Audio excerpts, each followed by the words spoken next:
Hello friends, आज આપણે બનાવીશું લીલા વટાણાની ચટણી। સૌપ્રથમ કઢાઈમાં થોડું તેલ ગરમ કરવા માટે મૂકીશું। તેલ ગરમ થયા બાદ છોલીને મૂકેલા 750 ગ્રામ લીલા વટાણા આ તેલમાં શેકી લઈશું। શેકેલા આ વટાણાને આપણે ઠંડા થવા દઈશું। વટાણા ઠંડા થયા બાદ મિક્સરના કપમાં થોડા જાડસર વાટી લઈશું। આ વટાણાની થોડી થીક પેસ્ટ બનાવીશું। ત્યારબાદ કઢાઈમાં તેલ ગરમ થયા બાદ 1 ટીસ્પૂન જીરું, હાફ ટીસ્પૂન હિંગ અને 2 ઝીણી સમારેલી ડુંગળી નાખીને સાતળી લઈશું।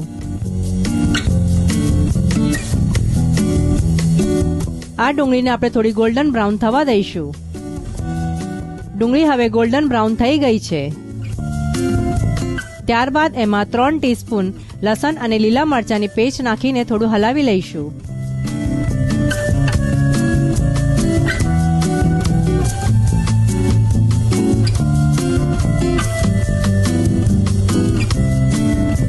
હવે એમાં 2 ટીસ્પૂન શેકેલા સિંગદાણાનો ભૂક્કો નાખીને મિક્સ કરી લઈશું।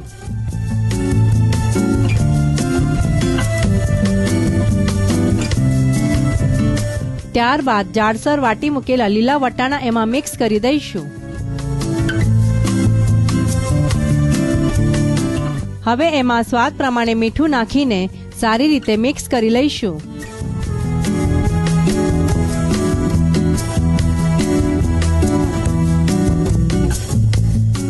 હવે આપણે આ વટાણાની ચટણીને ઢાંકણ મૂકીને 3 થી 5 મિનિટ સુધી કૂક થવા દઈશું। ચટણી તૈયાર થઈ ગયા બાદ મુઠ્ઠીભર ઝીણા સમારેલા લીલા ધાણા નાખીને ફરી એકવાર મિક્સ કરી લઈશું।